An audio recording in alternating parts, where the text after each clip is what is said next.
Bismillahirrahmanirrahim. Assalamualaikum warahmatullahi wabarakatuh. Alhamdulillahirabbil alamin alladzi bi ni'matihi tatimmus shalihat.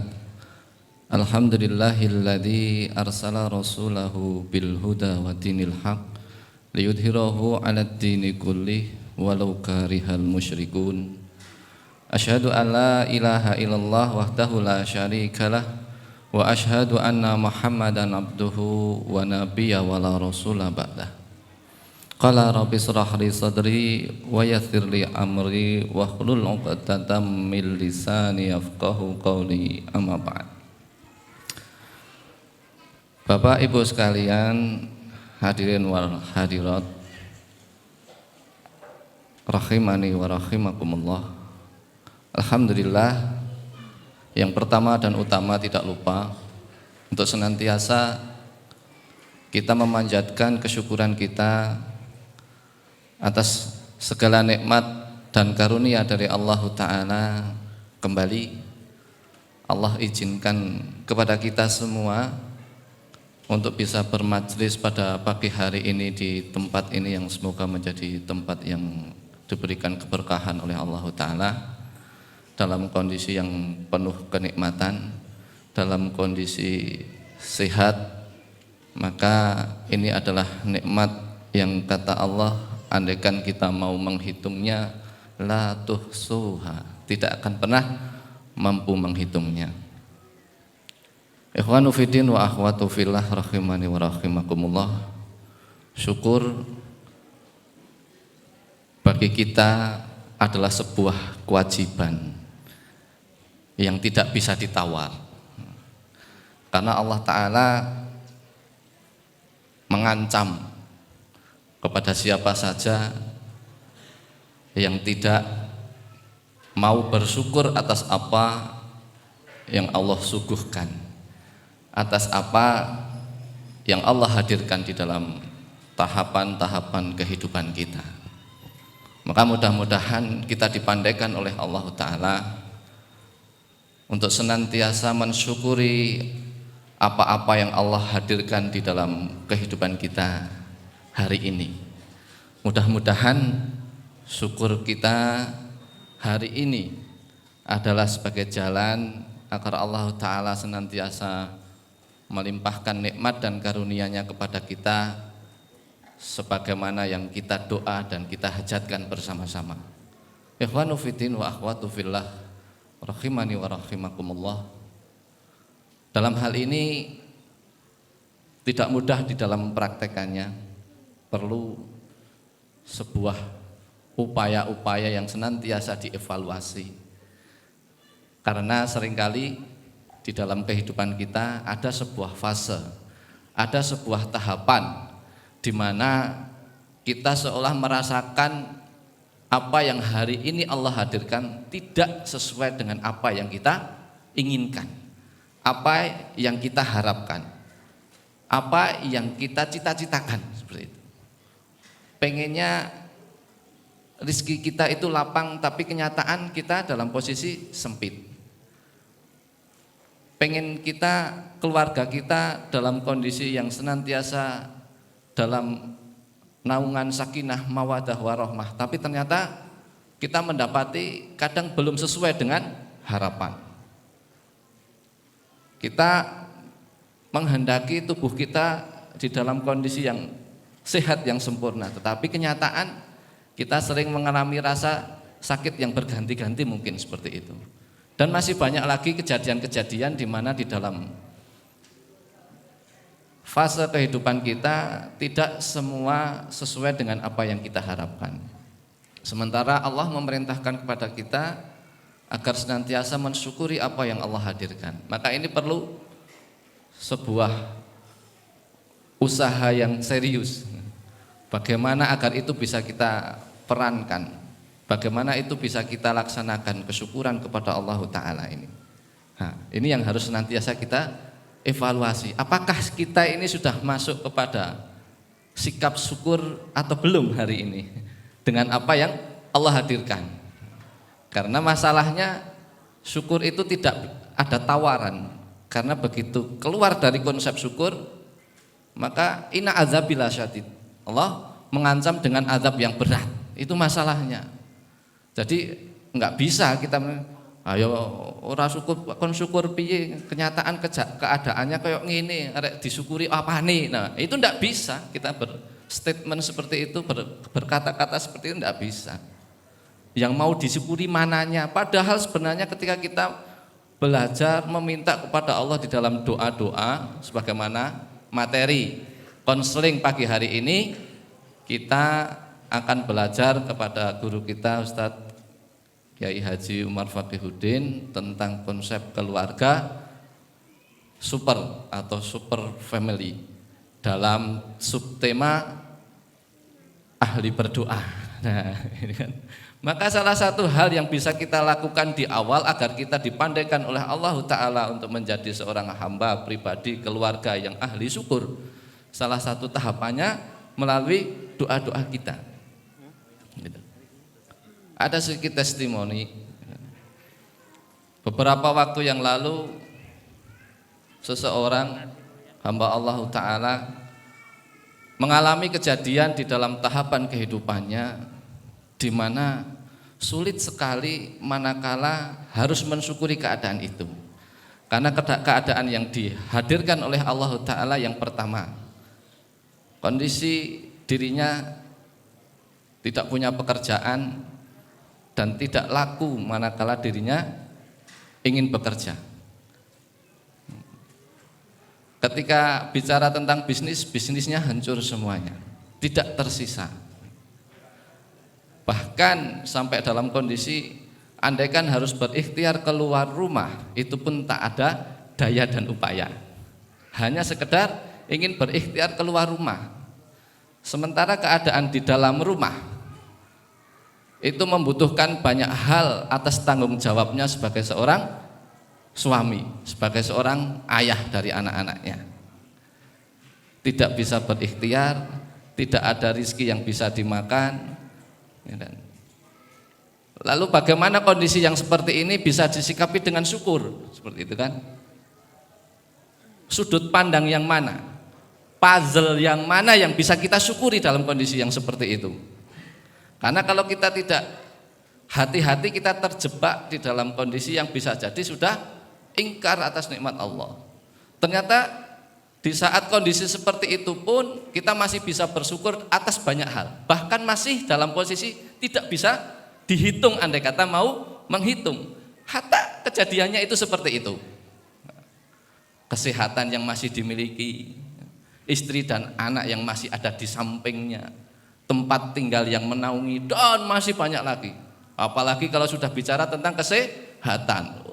Ini kalau di breakdown lagi banyak sekali yang tidak bisa dinilai dengan apapun di dunia ini, andai kata kita mau menukarnya. Maka masih banyak sekali syukur yang bisa kita hadirkan di hadapan Allah di dalam kondisi apapun. Maka singkat cerita, agar kita bisa beritibak, agar kita bisa mengambil sebuah hikmah, karena tidak mudah nanti prakteknya, gitu kan. Maka dalam kondisi itu seorang suami tadi disampaikan oleh istrinya, Mas, kondisi dapur kita sudah tidak ada yang bisa dimasak. Posisi kita tidak punya pekerjaan.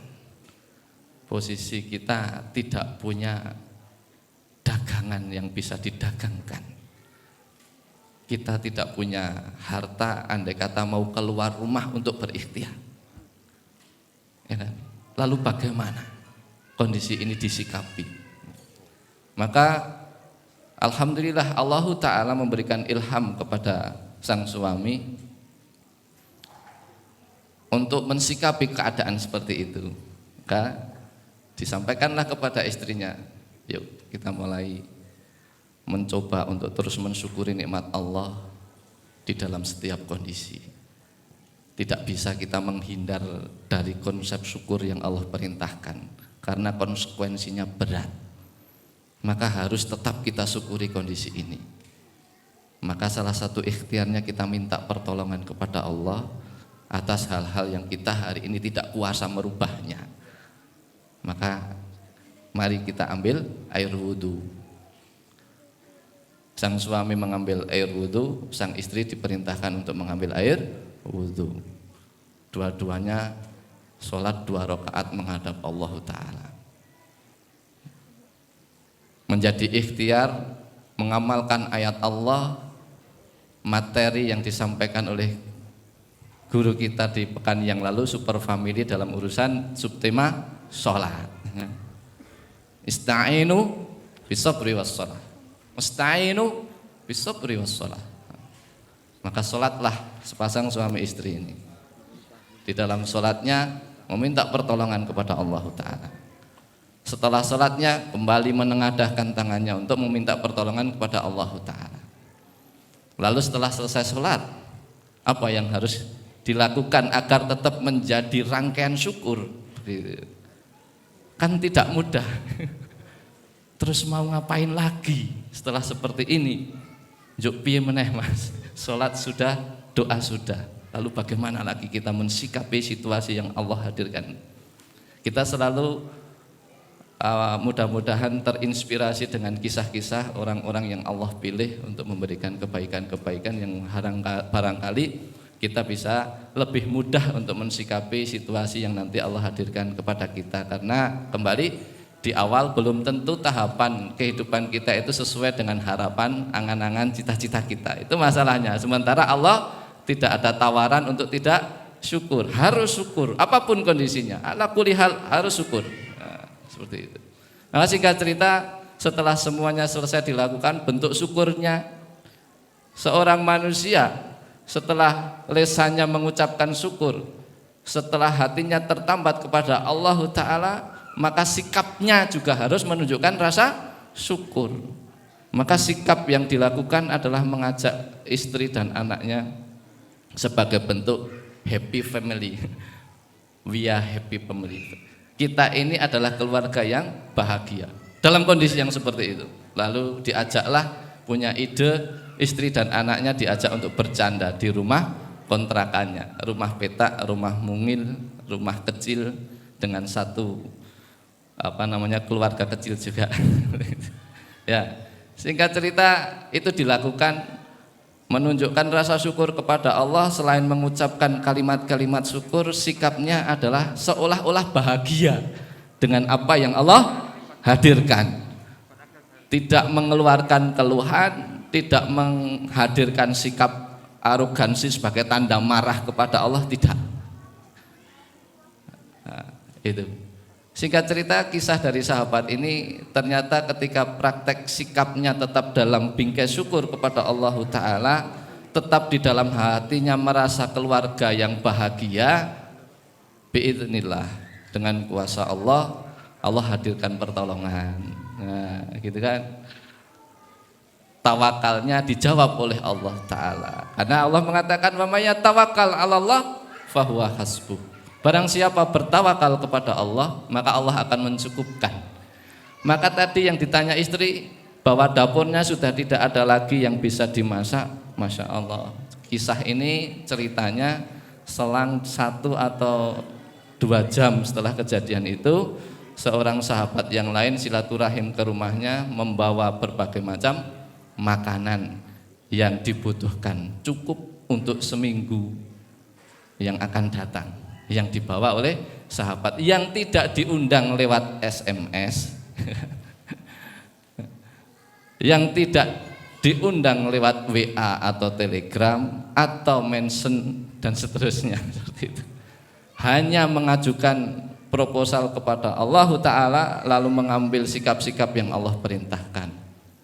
Sampai di dalamnya dikisahkan ada susu anaknya yang masih berusia 1,5 tahun dengan rasa merek yang sama yang biasa dibeli, bahkan gramasinya lebih besar dari yang biasa dibeli. Masya Allah, terlalu pandai Allah itu untuk kita sangka tidak mampu, terlalu kuat Allah itu kalau kita sangka lemah, ya kan?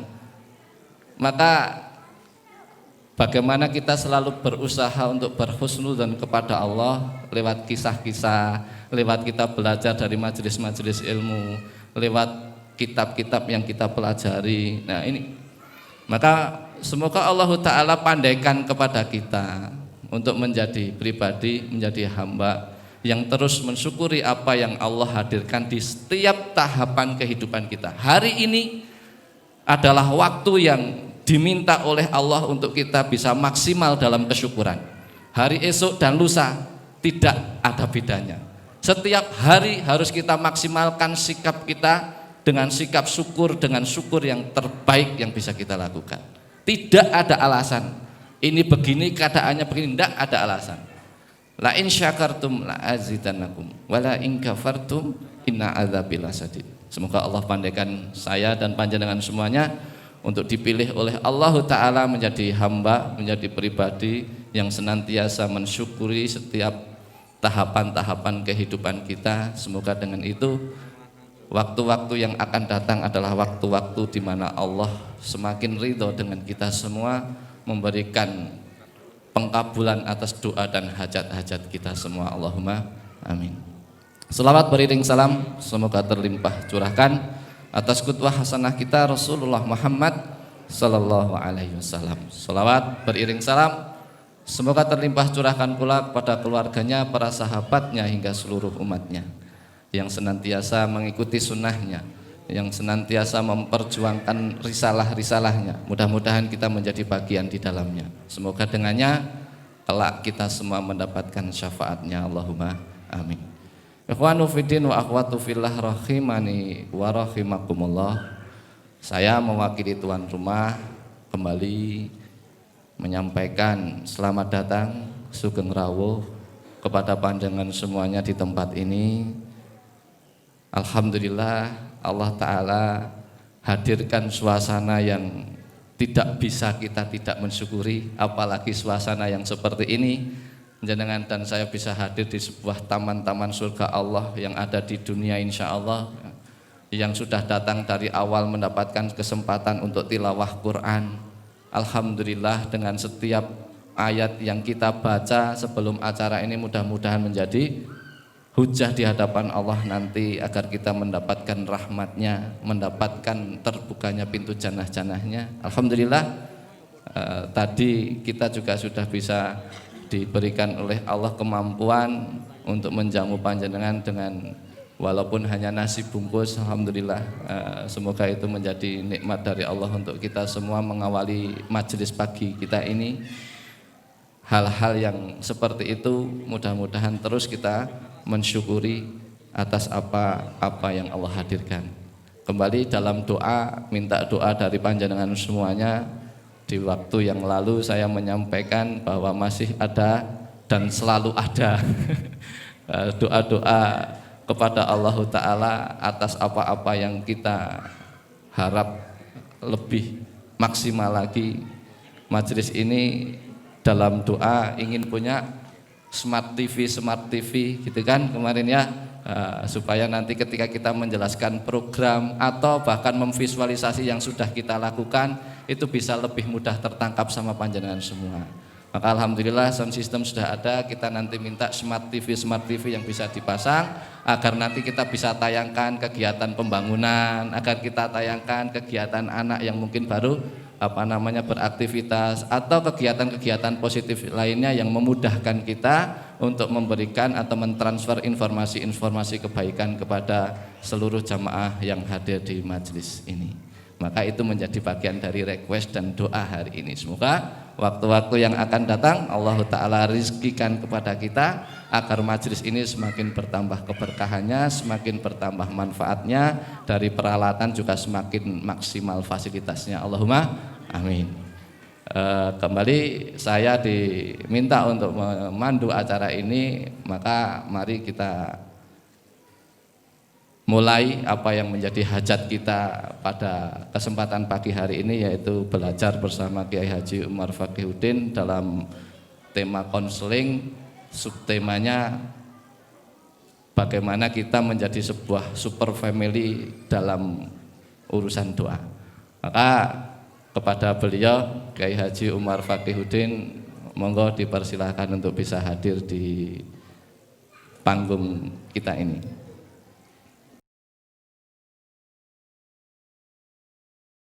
Kita mulai sesi kita konseling bersama Kiai Haji Umar Faqihuddin. Kepada beliau waktu dipersilahkan. Bismillahirrahmanirrahim. Assalamualaikum warahmatullahi wabarakatuh. Alhamdulillahi rabbil alamin.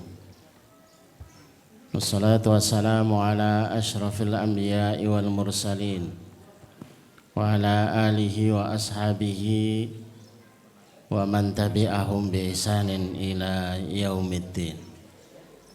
Asyhadu an la ilaha illallah wahdahu la syarikalah wa asyhadu anna Muhammadan abduhu wa nabiyuhu wa rasuluh la nabiyya wa la rasula ba'dah. Allahumma asrah sudurana wa tazawwas an sayyiatina wa hab lana fahmal anbiya'i wal mursalin wa hab lana fahmas salafus salih. Allahumma anfa'na bima 'allamtana wa 'allimna ma yanfa'una wa zidna ilman wa na'udzu billahi min ahwali ahli nar. Allahumma la sahla illa ma ja'altahu sahla wa anta taj'alul hazna idza syi'ta sahla. Rabbi shrah li sadri wa yassir li amri wa hlul 'uqdatam min lisani yafqahu qawli. Rabbi zidni ilma. Subhanaka la ilma lana illa ma 'allamtana innaka antal alimul hakim. Rabbana atina min ladunka rahmah wa hayyi' lana min amrina rasada. Amma ba'd. Bapak Ibu yang semoga dirahmati Allah, ikhwan fillah, akhwat fillah yang semoga dirahmati Allah, semuanya dicintai oleh Allah Subhanahu wa taala dan diberkahi oleh Allah Subhanahu wa taala. Ketika kalimat ini diucap oleh beliau yang mulia baginda Rasulullah sallallahu alaihi wasallam, ad-du'a'u mukhul ibadah. Doa itu adalah intisari ibadah. Sementara kita ini memahami visi hidup kita adalah ibadah. Wa ma khalaqtul jinna wal insa illa liya'budun. Aku tidak ciptakan bangsa jin dan bangsa manusia kecuali untuk ibadah. Maka alangkah butuhnya kita tentang ibadah. Dikandung maksud di dalamnya alangkah butuhnya kita dengan doa. Maka selalu kita ikrarkan minimalnya 17 kali, iyyaka na'budu wa iyyaka nasta'in. Ya Allah, hanya kepadamu aku ibadah dan hanya karenamu aku bisa ibadah. Wa iyyaka nasta'in, hanya kepadamu aku minta tolong dan hanya karenamu aku tertolong. Maka doa ini menjadi sesuatu banget dalam hidup kita. Kalau Bapak Ibu membuka lembar demi lembar dalam tilawahnya, bahwa seorang yang tidak tersentuh api dan dijadikan dingin, yaitu Nabiullah Ibrahim alaihissalam, itu karena sebab doa. Seorang yang ditelan ikan dibawa ke dasar lautan, tidak bisa menjangkau nalar dan logika, ternyata itu masih bisa hidup dan selamat, itu dengan doa. Seorang yang membelah lautan, tidak masuk dalam teori manapun lautan bisa dibelah, maka itu pun dengan doa. Bahkan dengan jarinya Rasulullah bisa membelah bulan, maka itu pun dengan doa. 7 langit ini belum ada yang bisa menembusnya kecuali Rasulullah SAW. Teknologi mana yang mampu menembus langit demi langit, di mana satu langit ke langit selanjutnya itu jaraknya sama. Padahal manusia itu tidak ada yang sampai menembus langit pertama saja. Kalau langit-langit sering. Tapi langit beneran enggak. Sementara doa kita itu bisa menembus, bukan hanya menembus 7 lapis langit, tapi bisa menggetarkan arsy-Nya Allah. Maka dengan doa ini Allah kirimkan malaikat yang menjadi penolong. Saya pernah cerita kepada para santri, dan ini tidak direkomendasikan dicoba oleh para santri ataupun bapak ibu sekalian, karena ngeri. Begitu kami dapatkan sebuah doa yang berkisah tentang Abu Mu'allaq al-Ansori sepulang dari safar dagang. Dicegat perampok. Dirampok semua hartanya. Masih mau diancam, mau dibunuh. Abu Mu'allaq protes. Kalau ngerampok saja. Ngapain harus membunuh segala? Perampoknya juga jawab, lah kamu itu dirampok, ngapain protes? Tawar menawar nggak bisa, baik kalau memang tidak bisa ditawar, tetap harus membunuh. Izinkan saya sholat 2 rakaat. Begitu sudah sholat 2 rakaat, di sujudnya ia berdoa, ya wadud, ya wadud, ya dzal arsyil majid, agak panjang dan sengaja tidak saya teruskan, khawatir nanti ditiru. Karena saya sudah pernah meniru sekali terus nggak mau niru lagi. Diulang 3 kali, begitu salam, itu sudah melihat seekor kuda di atasnya penunggang dengan tombak di atas, di antara 2 telinga kuda ini. Dengan cepatnya menusuk perampok ini dengan tombaknya. Abu Mu'allaq bertanya, siapa engkau yang dengan panjenengan? Aku ditolong Allah. Aku adalah malaikat penjaga langit keempat. Ketika kamu berdoa kali pertama, langit bergetar, gemuruh. Ketika kamu ulang kedua, terjadi hiruk pikuk. Ketika kamu ulang yang ketiga, aku mengajukan diri kepada Allah. Ada apa ya Allah? Hambaku terzalimi. Izinkan aku menolongnya. Kamu diizinkan. Maka turun untuk sebab menolong itu. Saya nyobanya itu sekali, cuma sepele perkaranya. Mau silaturahim. Teman yang saya silaturahimi itu sedang pergi, rumahnya di Gembok, tapi depan rumahnya ada musola di daerah Sumowono. Mumpung ada musola, nyoba 2 rakaat ini. Saya sholat, di sujud terakhir saya berdoa dengan doa ini, hanya sekitar 10-15 menit, teman saya itu datang naik kendaraan cepatnya luar biasa, gerubruk gitu. Ya Allah, tak kira ada apa, ternyata jenengan datang tuh Ustaz. Lah kamu di mana? Saya itu kondangan di Ambarawa. Nggak tahu bagaimana ceritanya, saya harus pulang. Dan nggak tahu saya harus cepet-cepet, kayaknya ada darurat banget itu. Kayak terbang motor itu. Ternyata ada jenengan yang mau datang. Waduh, ternyata dampaknya bahaya ini. Maka tidak direkomendasikan kecuali darurat banget begitu ya. Kalau cuma mau nunggu tamu nggak datang-datang pakai doa ini mesake gitu ya. Ini baru kondangan. Lah kalau kebelet gimana? Susah kan kita?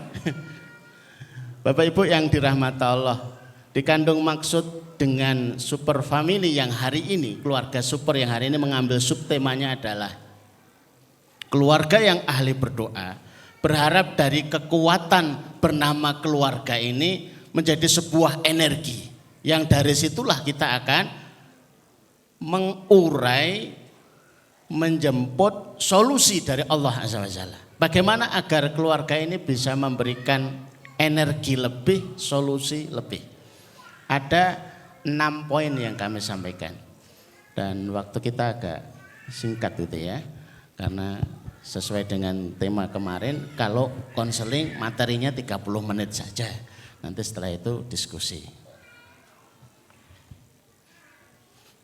Bagaimana agar keluarga yang kecil itu keluarga kita bisa jadi keluarga yayasan, keluarga besar, atau keluarga komunitas. Itu bisa memaksimalkan dengan doa ini dan hasilnya juga dahsyat dan super sekali. Yang pertama adalah agar doa itu menjadi sebuah kekuatan dalam sebuah keluarga.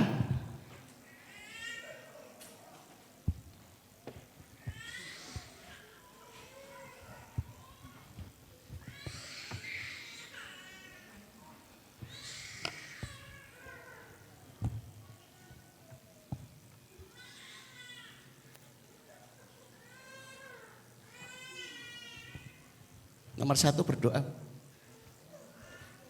Temanya berdoa terus nggak berdoa terus buat apa? Bagaimana agar kita bisa membaca Quran mudah? Ya dibaca. Bagaimana keluarga itu agar doanya itu dahsyat? Ya berdoa. Sama aja bohong. Ketika kita itu jelaskan macam-macam, ternyata keluarga itu nggak berdoa. Problem kita itu bukan mustajabah atau tidak doa kita, tapi sesungguhnya problem kita itu adalah tidak berdoa. Seperti kalimat sahabat Rasulullah Khattab radhiyallahu anhu, ana la ubali, aku tidak peduli dijawab doanya atau tidak, itu ana la ubali. Justru yang aku khawatirkan tidak ada inspirasi berdoa. Lihat Avanza lewat itu ratusan kali, tapi juga nggak pernah berdoa. Tapi pengen beli Avanza. Ini kan konyol gitu loh, Pak. Lihat wanita cantik tuh ya berkali-kali, padahal dia tuh jomblo. Ngapain nggak berdoa?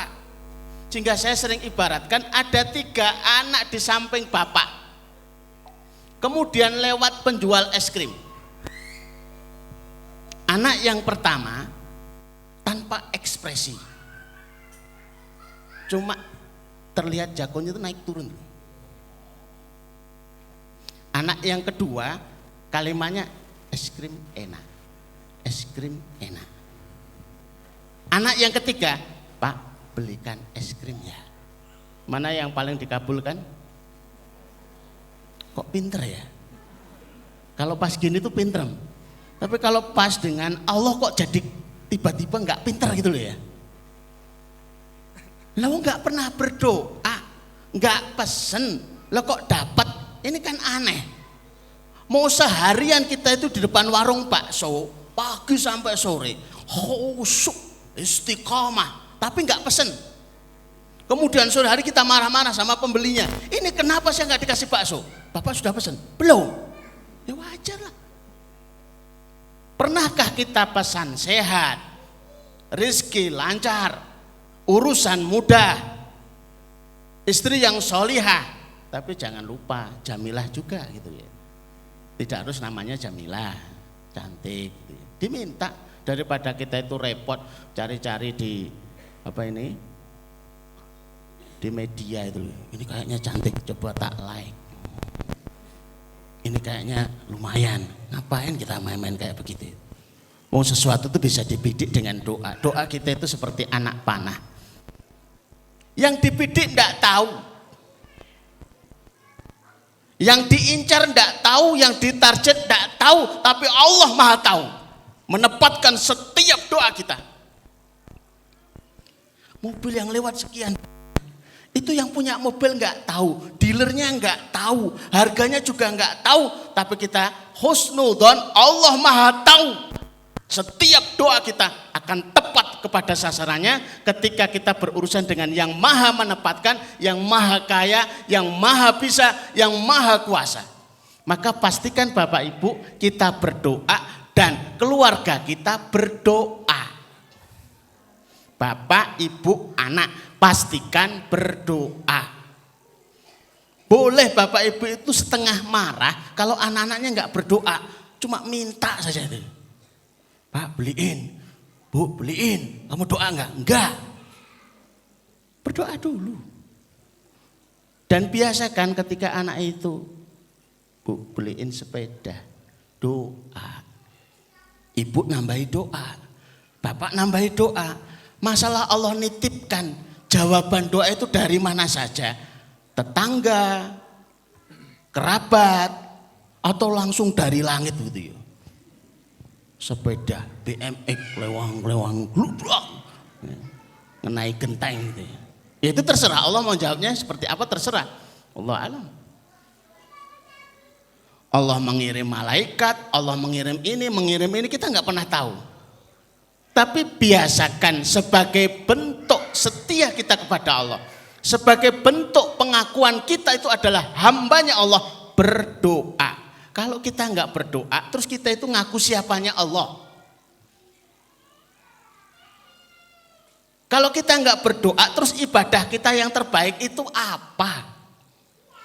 Maka kalau ditanya siapakah yang paling berhak masuk surganya Allah, yang paling banyak mesan, yang paling banyak berdoa untuk memintanya. Dan Rasulullah ternyata yang paling banyak berdoa kepada Allah. Yang kedua, singkatnya adalah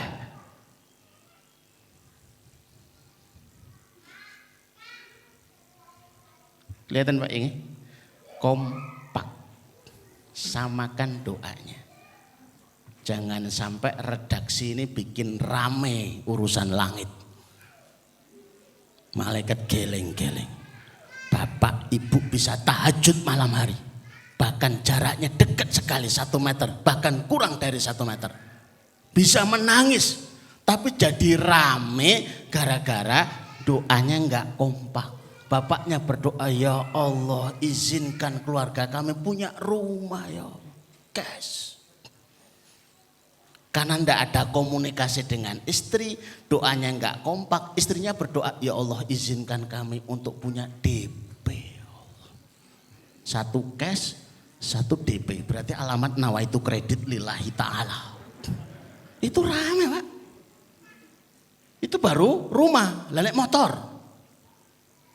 Bapaknya itu, ya Allah kami motor cuma 1. Kami pengen tambahan 1 lagi untuk istri. Kasihan kalau gantian. Rezekikan kepada kami vario ya Allah. Ternyata istrinya di belakangnya itu sama-sama doanya juga motor. Cuma mereknya beda. Mio ya Allah. Vario ya Allah. Mio ya Allah. Keraskan sedikit volumenya baru rame. Vario bu. Mio Pak. Vario. Mio. Vario itu irit. Mio itu enak. Malaikat kan geleng-geleng, 2 orang saja keberdoaan susah. Lah kalau ada anaknya 3 kan rame juga. Ninja ya Allah, Vario ya Allah, Mio ya Allah, Beat ya Allah. Ini rame banget itu ya. Akhirnya doanya tidak kompak. Kalau enggak kompak kekuatannya berkurang. Kalau lagi pas gitu awal-awal mending doanya bareng saja. Bapak doanya dikeraskan, ibu anak tinggal mengamin. Ya Allah, rezekikan kepada kami rumah ya Allah. Amin. Cash. Amin. Yang besar. Amin. Ibunya nambahi tingkat. Amin. Anak pertama ada kolamnya. Amin.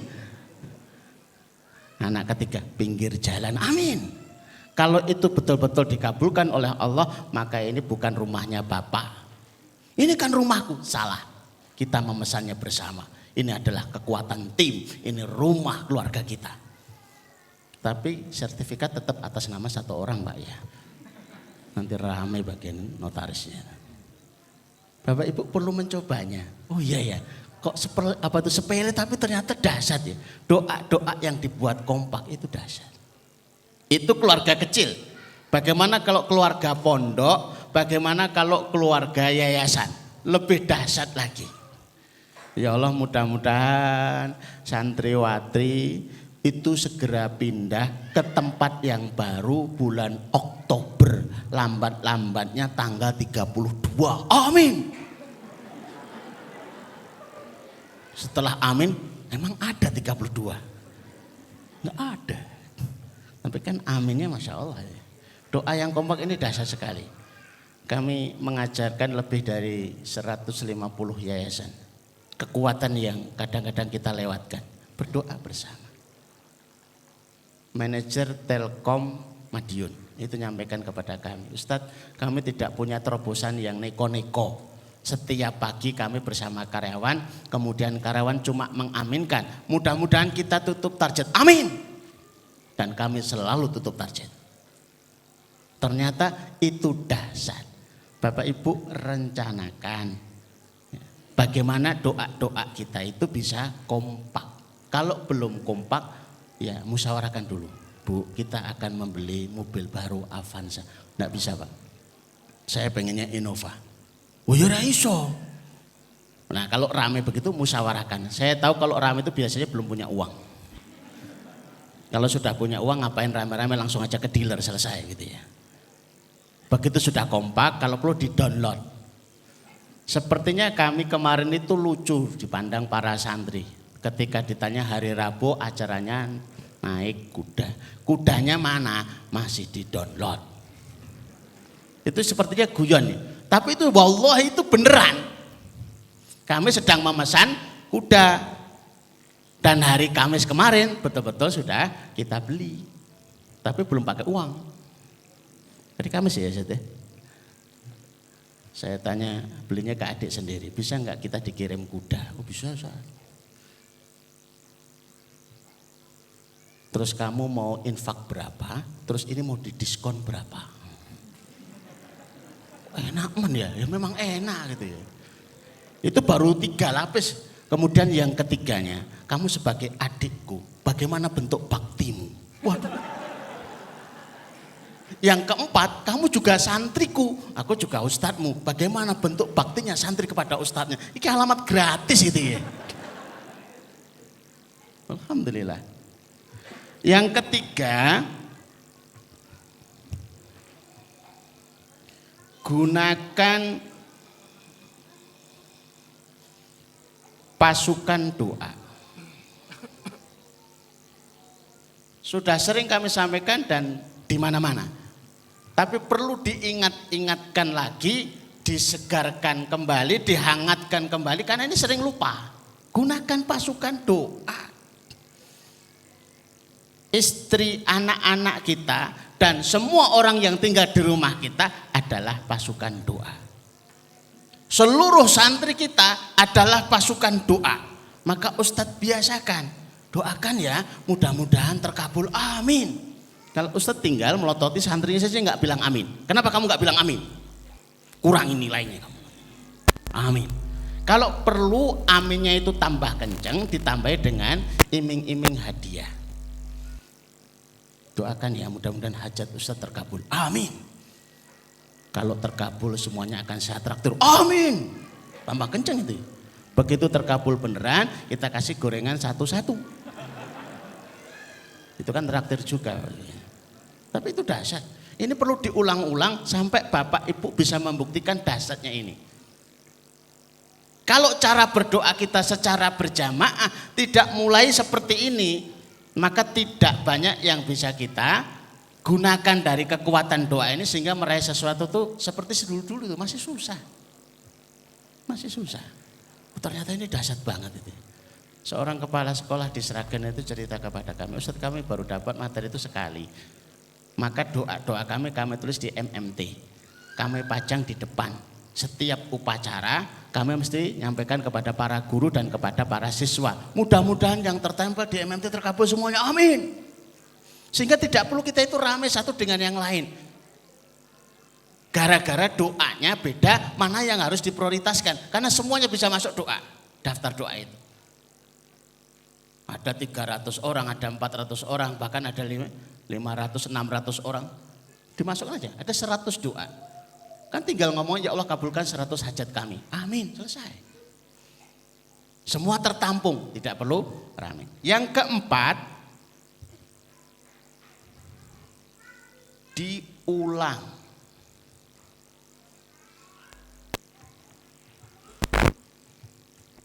Kalau waktu mustajabah itu mulai kita breakdown, itu bisa pengulangan doa itu berkali-kali. Allahumma rizukni afansa, Allahumma rizukni innova. Ba'da adzan berarti 5 kali.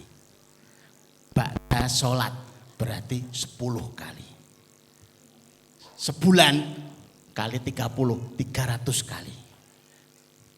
Bapak ibu kompak berarti 600 kali. Tambah anaknya 3. Berapa Pak Ibu? Wah, hitung-hitungannya saya oke ya. 300 kali 5. 1.500 kali doa itu mengetuk langit. Kira-kira langit jebol enggak? Allahumma rizukni afansa. Wah terus. Allahumma rizukni afansa. 1.500 kali. Kalau enggak jebol, alangkah tumpulnya doa-doa kita. Ngapain aja selama ini? Enggak melatih doanya itu bisa tajam. Kalau santrinya sekian banyaknya, kali 10.000, kali 100.000 kali mengetok pintu langit, jebol itu. Saya belum pernah melihat orang yang mengulang doanya 1000 kali terus keringetan. Allah marzuqni afan bu ando ibu. Allah marzuqni afan bu. Nggak ada yang keringetnya itu sampai mendeleweran. Kenapa Pak? Habis berdoa. Berdoa itu paling mudah, paling simpel, nggak bikin keringetan, tapi nggak banyak yang melakukan. Lebih senang kalau bekerja habis-habisan. Walaupun itu adalah menjemput ikhtiar iya, tapi maksimalkan dulu doanya. Itu baru ba'da adzan, ba'da sholat. Lah kalau ditambah setiap tahajud berarti kali lagi. Lah kalau ditambah setiap sujud terakhir. Lah kalau ditambah setiap sebelum salam. Lah kalau ditambah setiap sujud. Alangkah banyaknya pengulangan doa itu. Dan alangkah berpotensi terkabulnya doa itu lebih dan lebih. Andai kata doa kita itu tumpul. Tapi kalau diulang sampai 5.000 kali. Ya tetap itu memutus masalah. Punya pisau tumpul. Digunakan untuk motong pohon pisang gede. Kira-kira terpotong nggak pohon pisangnya? Diulangi 5.000 kali. Putus itu. Husnudzon saja itu. Dan sejarahnya tidak akan menang musibah melawan doa. Doa dan musibah itu balapan terus. Musibah tidak akan pernah menang. Cuma masalahnya doa itu seringnya berangkat akhir-akhiran. Sukanya terlambat. Musibahnya sudah duluan, bahkan sudah sampai tujuan, dan doanya baru nyusul. Nyusul dengan kekuatan yang biasa-biasa saja. Dengan cara ini doa itu lebih berkekuatan sehingga menyusul daripada musibah-musibah itu tadi.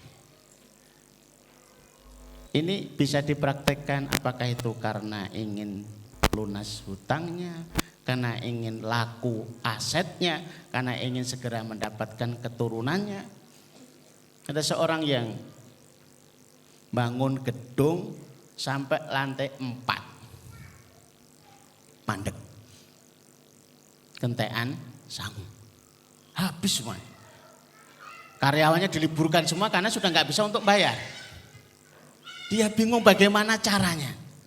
Hebatnya ketemu dengan bapaknya. Bapaknya itu nasihati sederhana tapi, nak yuk ikut saya.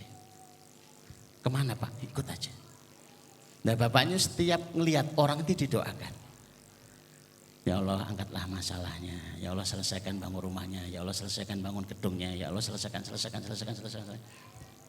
Ketika dia mulai mendoakan, ternyata di samping gedung itu juga sama sedang dibangun gedung yang lantai 4 juga mangkrak. Didoakan terus.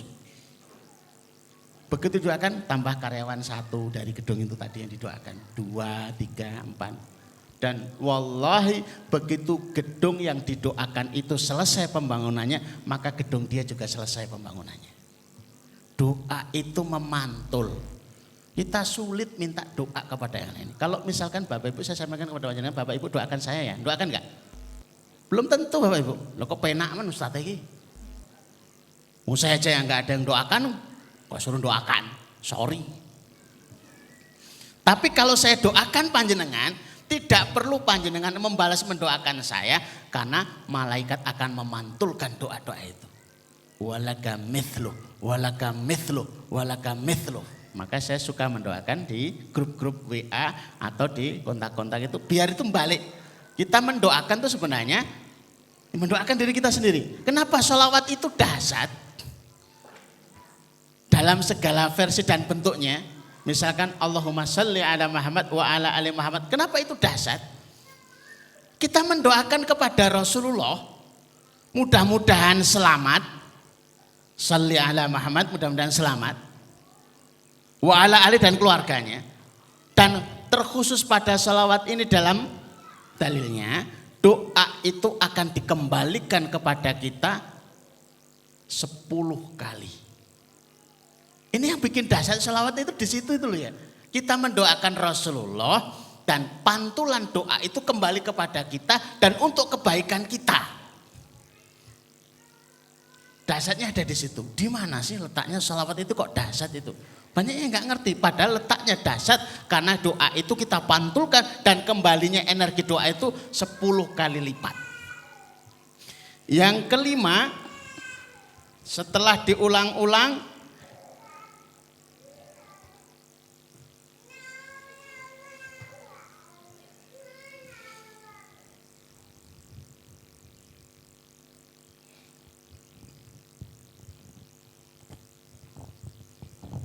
yakin kalau doa kita terkabul. Ud'ullaha wa antum muqinuna bil ijabah.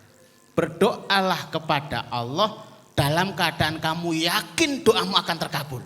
Karena kita sedang berbicara kepada yang maha kuasa, yang maha kaya, yang maha bisa dan 99 maha yang lain.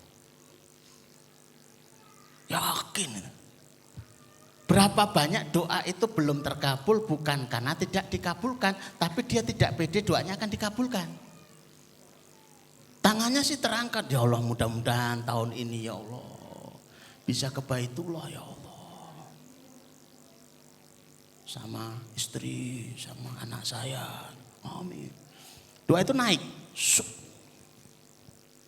Belum sampai ke langit, kita tarik lagi. Ya Allah, ralat ya Allah. Hutang belum lunas. Aset belum laku. SPP anak saya masih nunggak. Ini kan capek gitu loh. Apalagi ditambah dengan kalau doa itu mbok ya bertahap. Jangan langsung minta yang banyak-banyak. Itu ngerepoti Allah. Emang kamu itu siapa gitu loh. Kamu itu jangan maksa Allah. Siapa yang bisa maksa Allah? Minta-minta aja. Doa kita itu belum ada yang sehebat doanya iblis. Iblis itu terkutuk. Tidak ada yang lebih terkutuk daripada iblis. Kalau ada yang beralasan saya masih kotor, itu karena belum mandi. Maka mandi aja dulu. Kalau nggak mau mandi, wudu aja. Lebih kotor iblis, tapi iblis itu berdoa Rabbi anzirni ila yaumi yub'atsun. Ya Allah, masih ngakui ya Allah, berikan aku tangguh hidup sampai hari kiamat. Nggak mati. Ngapain kita repot-repot kemudian ya, minum ramuan awet muda. Nggak ada awet muda itu nggak ada. Awet tua itu ada. Kalau sudah tua itu awet itu. Mudah-mudahan semakin hari semakin cantik. Nggak ada kalau memang dasarnya nggak cantik. Tapi kalau jelek, awet jelek banyak gitu loh ya. Tapi kalau mau dirubah, ya pakai doa itu ramuannya. Ya Allah, ya Allah. Banyak literasi doa-doa itu semua untuk kita. Mbok kita itu pengen nyoba ini pengen nyoba ini pengen nyoba ini Ada nggak doa untuk ini? Semuanya ada. 127 doa yang sering saya baca di dalam Al-Quran, di dalam hadis Rasul, itu banyak yang belum saya temui dalam kehidupan sehari-hari. Ini kok hebat banget ya doa-doa ini. Pantesan dulu kehidupan pendahulu kita itu begitu hebatnya. Sudah jam 9. Tinggal satu, Pak. Jadi yang kelima, yakin. Jangan sampai kita berdoa tapi meremehkan Allah untuk mengabulkan. Termasuk minta modal loh, Bu. Saya sebut ini karena sering lupa. Kenapa enggak bisnis, enggak punya modal? Mbok yang minta sama Allah, mintanya gimana? Lah kamu minta modal biasanya gimana? Ya Allah butuh modal ya Allah. Ya udah gitu aja. Kok bahasa Arab? Gak mudeng kamu. Bukan Allah gak paham, kamu yang gak mudeng. Allahumma. Kamu sih mana Bu? Kamus. Wingi ana bahasa Arab dhuwit iki apa? Fulus ya. Allahumma fulus. Nanti sedikit coba kamusnya bahasa Arab. Yang banyak apa? Aku gak ngerti. Anaknya dipanggil yang di pondok, katanya belajar bahasa Arab. Apa artinya banyak? Uang banyak. Fulus titik-titik. Nggak tahu, Bi. Telepon ustadzmu. Ustadz, Banyak itu apa? Kathir. Allahumma fulus kathir. Allahumma fulus kathir. Malah gak nyambung gitu loh. Dan kadang-kadang kita tuh gak mantep kalau doanya itu gak panjang.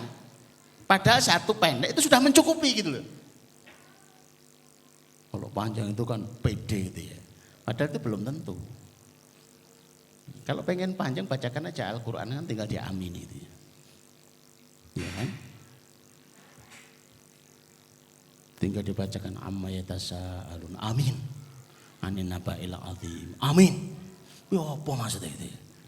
Ya sudah pakai doa-doa yang ada. Kalau perlu diulang-ulangnya yang lebih sering.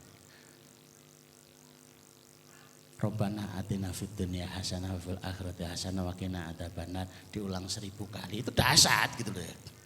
Itu doa syamil, mencakup semua kebutuhan. Hasanatud dunya itu termasuk di dalamnya lunas hutang. Solihahnya keluarga kita itu sudah masuk di dalamnya, include di dalamnya itu. Sudah itu mencakup semua sehingga disebut sapu jagat. Kalau jagat aja kesapu. Apalagi cuma hutang dan jodoh kesapu itu. Selama itu masih dijagat kesapu. Enak ya, iya. Saya nggak bisa doa macam Rabbana atina fid dunya hasanah wa fil akhirati hasanah wa qina. Udah itu aja. Maka ini selalu mengikuti semua doa, seringnya begitu. Wong saya itu minta didoakan habis sedekah itu biar barokah. Ustaz kok doakannya Rabbana atina fid dunya hasanah wa fil akhirati hasanah wa qina adzabannar. Orang nyambung belas gitu. Doanya Ustaznya yang jawab. Aku ki yo bingung redaksine iki piye gitu. Terus milih yang mana. Tapi tahu kalau doa ini bisa mencakup semuanya.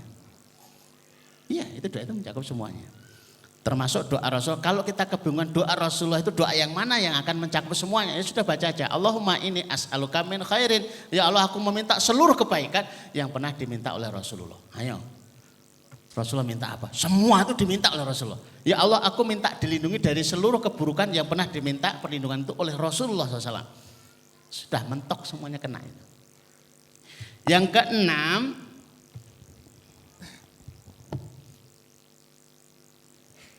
dorong doa dengan amal soleh. Jadi sembari kita berdoa bersama keluarga kita, ya keluarga kita ikut mendorongnya dengan amal soleh. Yuk mulai duha semua. Kalau kemarin 1 rakaat, 2 rakaat tambah 4 rakaat. Yuk semuanya sodakoh semuanya. Bapak 10.000, ibu 5.000, anak-anaknya 2.000. Yuk baca Quran semuanya. 1 juz, 2 juz, 3 juz, 5 juz. Itu untuk mendorong. Ilaihi yas'adul kalimut thayyibu wal amalu salih yarfa'u. Surat Fatir ayat yang ke-10. Monggo ditulis dan nanti dicek. Kepada Allah naik kalimat yang baik. Dan di antara kalimat baik itu adalah doa. Wal amalu salihu yarfa'u, dan amalan soleh itu yang dorong. Maka beliau Syekh Muhammad bin Munabih menyebutkan mereka yang berdoa tanpa mengikutkan amal soleh itu ibarat mancing tanpa umpan. Ya Allah Ustaz, doakan kami ya Ustaz, mudah-mudahan hutangnya lunas. Jenengan sedekah mboten, mancing tanpa umpan. Mudah-mudahan keluarga kami bahagia. Jenengan sholat tahajud enggak, mancing tanpa umpan.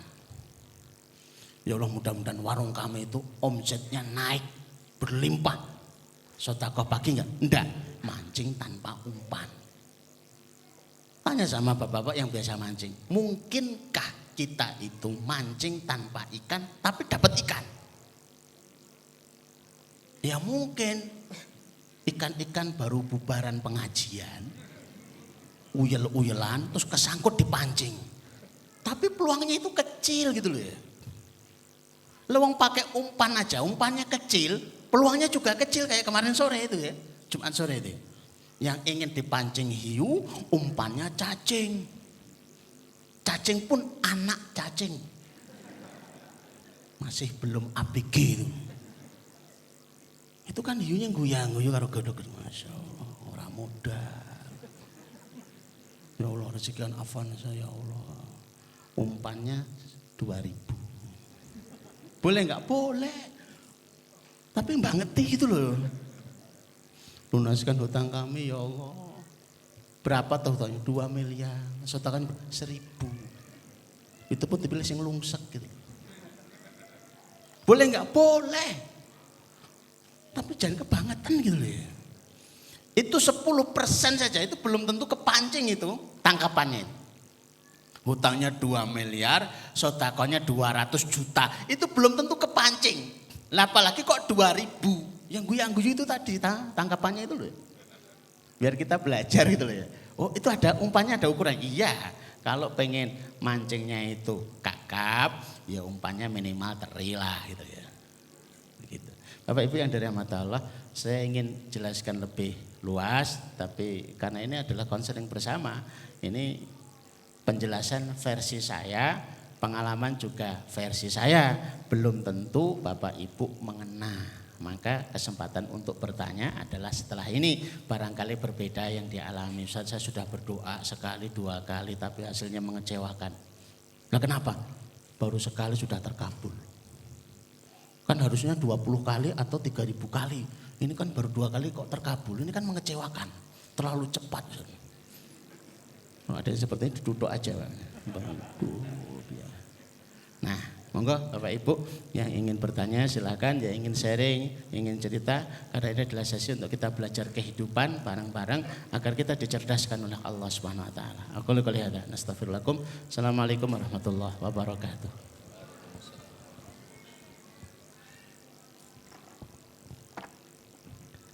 Alhamdulillah kita masuk kepada sesi tanya jawab. Silahkan kepada Bapak, Ibu, serta anak-anak semua yang ingin bertanya, waktu dipersilahkan. Silahkan panitia untuk menyiapkan mic atau pengeras suaranya bagi siapa nanti yang ingin atau berkehendak bertanya. Yang mau bertanya dipersilahkan mengangkat tangan sebelah kanan. Depan, Mas yang bawa pengeras suara siapa? Oh, ini ada yang di depan, Mas yang pakai jaket merah.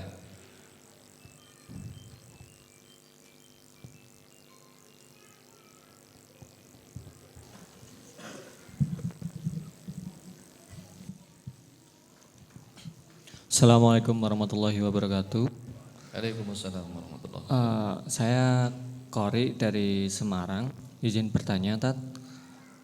Sebaiknya itu kan ketika kita berdoa itu kan doanya spesifik. Sedangkan dari saya pribadi kadang-kadang ada keraguan. Keraguannya begini, mungkin kita mendoakan misalkan tentang mobil Avanza, kemudian ternyata mendapatkannya yang lain misalnya, sama-sama mobil tapi mereknya lain. Nah di situ apakah dengan sudah terwujud kayak gitu berarti doa kita sudah terkabul atau kita tetap berfokus pada apa yang kita niatkan dari awal begitu. Terima kasih. Alhamdulillah, Mas Kori dari Semarang. Pertanyaannya, ketika kita berdoa, apa yang Allah hadirkan itu berbeda dalam nama tapi sama dalam bentuk mungkin ya. Sama-sama mobil tapi beda merek gitu tadi ya. Itu apakah kita harus tetap fokus dengan doa kita yang awal atau itu sudah sebuah pengabulan dari Allah? Gitu Ustaz. Bismillahirrahmanirrahim. Itu kembali kepada Mas Kori. Kalau sudah puas ya sudah. Mintanya Avanza, dapatnya hijab. Alhamdulillah aku puas ya sudah. Tapi kalau Mas Kori pernah ke rumah makan, pesennya soto, dikasih bakso, dimakan enggak? Ya berarti kan orangnya mudah qanaah gitu ya. Insya Allah saya pesannya ini adalah seorang bernama Solihah. Ternyata dapatnya agak solihah. Qanaah enggak? Oh qanaah. Ya sudah berarti selesai. Kalau enggak puas ya dikembalikan. Dapatnya pesannya Avanza, dapatnya hijab. Ya Allah kan pesannya Avanza. Ini kok hijab? Maka hijabnya ditaruh lagi, dikembalikan ke jalan Allah. Sebelum dapat Avanza ya minta lagi. Banyak kok yang nerima pengembalian itu. Ya kan Pak? Saya sih yang nerima, ijat enggak apa-apa gitu. Tapi kan kadang daripada nanti nggak dapat lagi loh. Maka kembalikan kita itu sedang bertransaksi dengan siapa, kita itu sedang minta sama siapa. Minta sama yang maha kaya ya sudah. Mintanya Avanza, dapatnya Vario, sedekahkan lagi. Minta lagi, dapatnya lagi Nmax. Redeg jane piye ya, sedekahkan lagi. Doa lagi, Xenia. Hampir. Ya sedekahkan lagi.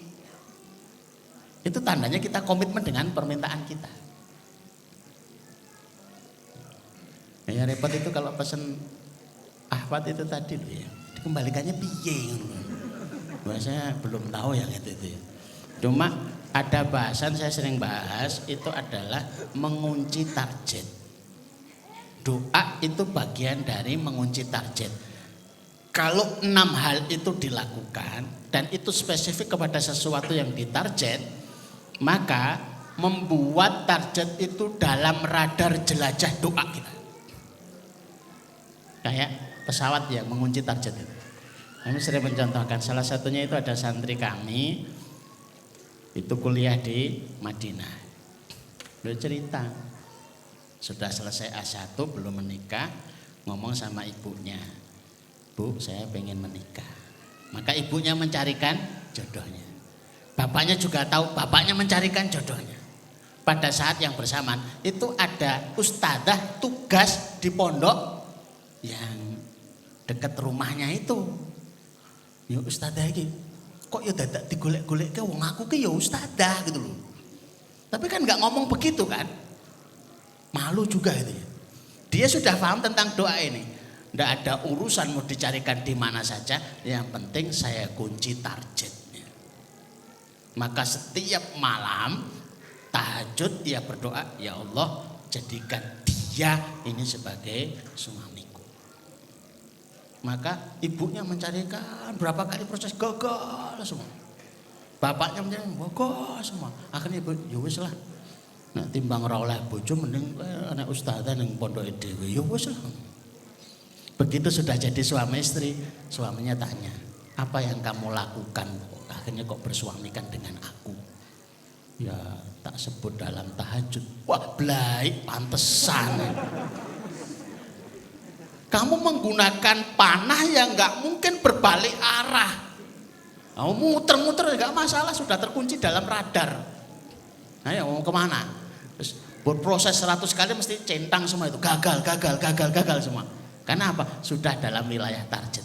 Agar kita itu tidak putus asa dulu dengan urusan-urusan dunia itu. Kalau kita itu sudah bersama Allah itu tidak perlu kita itu bingung. Rumahnya sudah dipasangi mau dijual. Ben. Harganya diturunkan. Ben. Itu rumah yang saya sukai. Ben. Sudah tak kunci dalam doa. Kita kan sempat khawatir misalkan. Rumah dalam pengawasan. Ustaz, ini rumah ini mau dilelang. Nanti kalau laku kami nggak punya rumah. Jenengan suka dengan rumahnya? Suka. Ya sudah dikunci aja dalam target. Sedekahi, sholat, berdoa terus begitu ya. Nanti kalau laku gimana? Nanti kalau laku prakteknya nggak akan laku. Lo kok tahu? Sudah dikunci target dan jawabannya nggak laku. Ya kan? Tidak perlu mencemaskan kan? Ada seorang yang mau digusur. Sudah tetangga-tangganya sudah digusur semua itu, jualan pinggir jalan. Datang ke rumah, Ustaz mau digusur. Kunci aja targetnya untuk tidak digusur. Tapi kalau nanti digusur gimana? Kan nanti. Dikunci aja dalam doa. Disedekahi. Enggak tanggung-tanggung dia bersedekah 2 ekor kambing disedekahkan ke santri. Sama sekarang juga enggak jadi gusuran itu. Kok enggak digusur-gusur ya Ustaz? Loh, ini gimana toh kemarin khawatir digusur, sekarang malah tanya kok nggak digusur-gusur. Berarti kan terkabul doanya itu.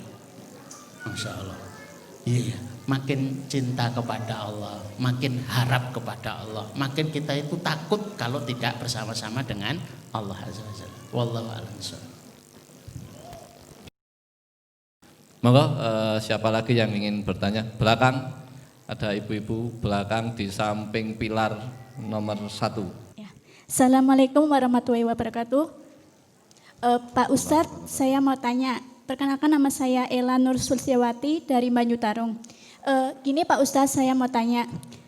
Kalau misalnya kita kan berdoa, terus tuh ada orang lain tuh yang berdoa itu nggak positif tapi negatif, itu bagaimana cara menyikapinya? Assalamualaikum warahmatullahi wabarakatuh. Bisa diulang sekali lagi Mbak? Kan gini, kita kan berdoa kan yang baik-baik Pak.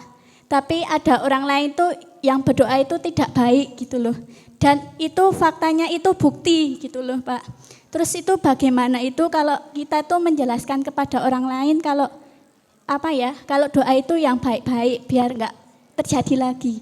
Itu ya. Oh ya, ini berarti mau menyarankan Ustadz, bagaimana kalau doa kita itu doa yang baik-baik, tapi ada orang yang sering mendoakan yang tidak baik. Lalu bagaimana cara kita menyarankan agar doa-doa yang tidak baik itu tidak dilakukan lagi gitu nggih Mbak Ela.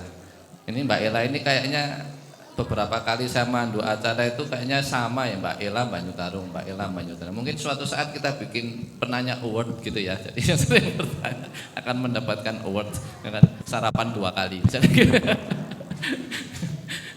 Nggih, Ustaz, monggo Ustaz jawabannya Ustaz. Bismillahirrahmanirrahim. Bapak Ibu yang dirahmati Allah, kita berdoa itu untuk mendapatkan sebuah pengalaman, dan yang kita harap adalah pengalaman baik tentang Allah. Pengalaman dunia itu adalah modal untuk pengalaman akhirat, agar lisan kita nanti akhirnya bisa mengakui sebagaimana pengakuan Nabiullah Zakaria alaihissalam. Walam akun bidu'aika rabbi syaqiya. Aku belum pernah selama ini berdoa kepadamu itu ya Allah kecewa. Pengalamanku tentangmu itu ya Allah selalu baik, tidak pernah kecewa. Itu doa, itu fungsinya untuk itu. Sehingga ketika kamu nanti di akhiratmu gimana? Selama ini di dunia ini pengalamanku tentang Allah itu baik. Berarti di akhirat nanti ya insya Allah baik. Saya husnudon. Lah kenapa? Karena Allahku itu baik. Tidak tahu Allahmu. Lah kan sama. Allahnya sama tapi pengalamannya bisa beda. Buatlah pengalaman-pengalaman kita di dunia ini dengan doa-doa agar kesan Allah baik itu selalu kita tangkap dari episode demi episode kehidupan kita. Bagaimana kalau kita itu sudah berdoanya baik, tapi justru diantem doa kita dengan doa-doa yang jelek. Ya balapan aja Bu. Mereka berdoa, kita berdoa, dan biarlah di langit bertarung doa itu. Kalau itu diingatkan, jangan berdoa jelek, ya terserahlah. Wong doa-doa aku sendiri, situ kok bawel. Itu akan terjadi seperti itu masalahnya. Maka sudah silakan berdoa. Walaupun ada kaidahnya, wala yahiku makrusi illa bi ahli. Tidak akan mengenai, tidak akan menimpa doa-doa yang jelek, makar-makar yang jelek, kecuali itu mengenai dirinya sendiri. Kalau itu tidak pantas doa itu untuk mengenai. Jadi kita tenang. Itu kaidahnya sudah dibuat di dalam Al-Quran. Sudah kami tulis kemarin itu ya. Di tausiah pagi itu kami biasa nulis begitu itu. Agar kita itu paham doa-doa yang buruk itu seperti apa, enggak masalah. Suatu hari kami minta izin untuk bisa menyampaikan di tausiahnya Ustadz Adi Hidayat barang 1 jam. Karena pengajian itu butuh biaya sekitar 100 juta. Tapi pihak manajemen menyampaikan tidak bisa ada tausiah bersama dengan tausiahnya Ustadz Adi Hidayat. Pihak manajemen menyampaikan demikian. Ya sudah, saya tidak mau rame-rame ayal-ayalan. Rencananya mau tausiah kapan? Ba'da maghrib. Ya sudah, tidak apa-apa. Tapi rencana strategi saya akan mengadu doa. Belum tentu Ustadz Adi Hidayat berdoa tepat waktu ngisinya. Tapi saya berdoa mudah-mudahan ngisinya ba'da isya. Belum berlomba doa di mana yang satu tidak berdoa, itu peluangnya menang. Iya kan? Kalau kita mau berlomba doa di mana peluang yang beradu itu tidak berdoa, ya kita menang. Saya tanya pihak manajemen, Ustadz Adi Hidayat rencananya naik pesawat atau naik darat? Pesawat Ustadz, kita buat delay. Kok doanya jelek? Bukan jelek, biar tepat. Tiba-tiba ada informasi berubah. Insya Allah Ustadz Adi Hidayat naik darat. Apalagi darat, lebih telat. Betul, akhirnya yang terjadi adalah tausiahnya ba'da isya. Kami masih bisa bertausiah 1 jam karena urusannya yuk bareng-bareng jamaah kita sengkuyung pengajian ini bareng-bareng. Jangan yang berpahala itu 1-2 orang panitia saja, tapi biar berpahala semuanya. Yuk kita bareng-bareng sedekah. Alhamdulillah terkumpul waktu itu 250-an juta, yang 100 juta untuk biaya pengajian itu. Kalau itu bisa dilakukan itu kita bisa sering ngaji gitu ya. Karena ngaji itu juga butuh biaya, ngaji itu butuh ini dan itunya, sehingga kalau semuanya itu iuran, kontribusi ringan dan lebih sering untuk mengadakan acara-acara seperti itu. Gitu ya Bu, dilawan aja pakai doa sekalipun ada kaedahnya. Kalau doa buruk sementara yang didoakan itu tidak pantas, maka doa itu akan kembali kepada yang berdoa. Wallahu a'lam bishawab. Itu jawaban dari Ustadz Mbak Ela, mudah-mudahan cukup jelas ya. Mudah-mudahan panjenengan nanti semakin bersemangat untuk mengadu doa agar bertarung di langitnya Allah, doa mana yang Allah kabulkan. Dan mudah-mudahan yang biasa mendoakan jelek Allah berikan hidayah untuk menghentikan kebiasaan buruknya, lalu berdoa dengan yang baik-baik saja. Ada yang mau bertanya kembali? Ini dulu Mbak. Mbak yang di depan, Mas petugas depan.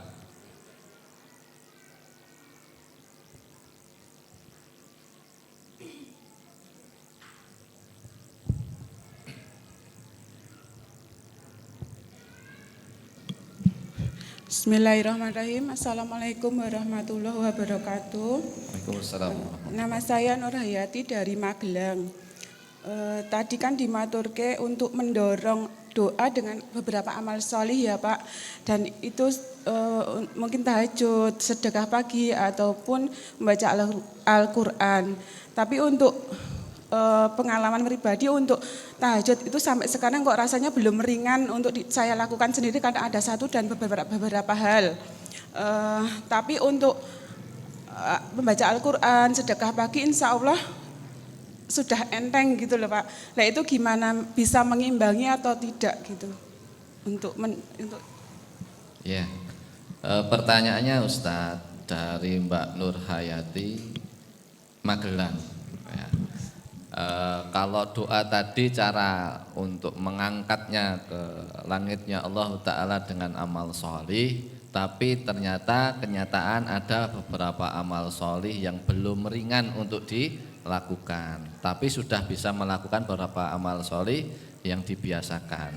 Mungkin pertanyaannya amal solihnya belum begitu maksimal, apakah itu sudah cukup untuk mengangkat doa? Begitu nggih Mbak Nur Hayati? Gitu Ustaz. Bismillahirrahmanirrahim. Ibu berapa tahun mencoba tahajud?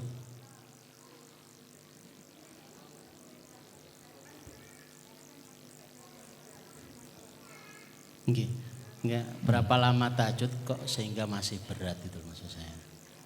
Enggak harus tepat, keliru enggak apa-apa kok.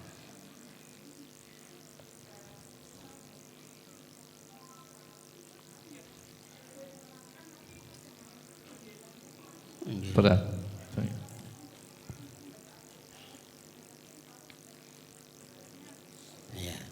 Sekiranya panjenengan itu melakukan tahajud 20 tahun masih berat. Saya 30 tahun lebih juga masih berat, Bu. Sama pengalamannya gitu ya. Mau tanya semuanya itu sama. Tabiin, orang yang ketemu dengan sahabat Rasulullah SAW itu punya pengalaman testimoni begini. Saya sholat tahajud 20 tahun terpaksa. 20 tahun selanjutnya baru menikmatinya.